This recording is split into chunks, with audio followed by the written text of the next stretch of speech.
তো গাইজ আসসালামু আলাইকুম, সবাই কেমন আছেন? আশা করি ভালো আছেন। যারা আমার ভিডিওটা দেখতেছেন যে যেখান থেকে, ভিডিওটা ভালো লাগলে একটা লাইক কমেন্ট এবং চ্যানেলটা সাবস্ক্রাইব করে দিবেন। দেখেন আমি ছাদের উপরে আসছি কবুতরকে খাবার দিতে।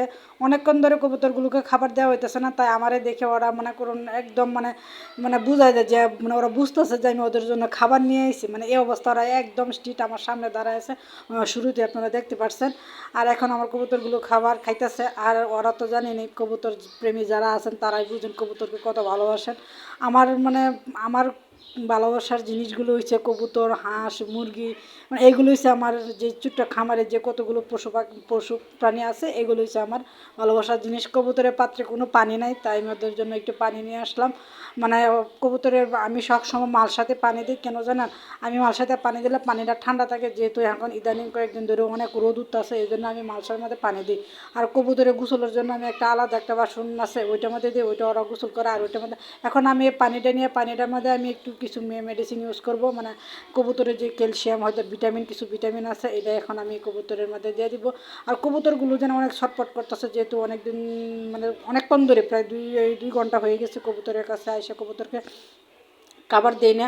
এই জন্য কবুতরগুলো মানে মানে যদি আমি সিঁড়ির মাঝে উঠে ওরা টের পাওয়া যায় যে আমি খাবার লয়ে যেতেছি, তখনই ওরা কী করে ঘর থেকে সবগুলো উড়ে বাইরে। আর একটা দুঃখজনক ব্যাপার হচ্ছে, আমার কবুতরের কূপের থেকে দূরাগাওয়া এসে মানে বাচ্চাগুলো নিয়ে যায়। এই জন্য আমি জাপটা একদম আলায়া রাখি, তার জন্য কবুতরগুলো যে একটু বাতাস মানে লাগবে ওদের গায়ে, ওইটা পায় না। কারণ আমি যেহেতু উপরের তালায়, এই জন্য তো আর সবসময় তো আর উপরে উঠে যায় না। আর এখন আমি এটার মধ্যে একটু মেডিসিন মানে দিছি, ওষুধ দিছি কবুতরে। এর ওষুধে কিসের কাজ করে আমি আপনাদেরগুলো মানে ভিটামিন, কবুতরের খাবারে যদি কোনো অরুচি হয়, আর কবুতরের বাচ্চার কোনো গ্রোথ আইতেছে না, এই ধরো এইটির জন্য এই মেডিসিনটার নাম আপনাদেরকে বলতে পারলাম না। আমি আরেকবার ভিডিওতে আমি ভিডিওর সামনে আনবো।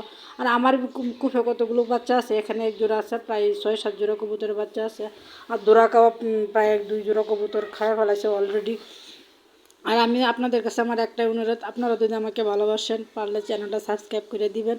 আর আমি একজন নতুন মানে ইউজার, মানে ইউটিউব ইউজার, আপনারা ভালোবাসা দিবেন। আর এইদিকে একজোড়া কবুতরের পাতর দিছে নতুন, আর কবুতরের ট্রেগুলো পরিষ্কার করা হইতেছে না অনেক দিন ধরে, যেহেতু একটু ব্যস্ততা। আমার বাইকনা বাতে যারা চলে গেছে, ওরা থাকলে হয়তো বা একটু ফ্রি পাই, তার জন্য আমি আজকে সকালে শুধু কালে ওদের মানে ঘরটা ক্লিন করছি। এখানে একটা বাচ্চা ফুটছে, কিন্তু আর একটা ভিতরে রয়েছে, এটা মনে হয় রাত্রে ফুটবে। আমি মনে করছিলাম ভিতরের বাচ্চাটা মারা গেছে, কিন্তু না, বাচ্চাটা আছে। আমি যখন কানে ধরছি তখন কুটকুট কুটকুট কুটকুট করতেছে।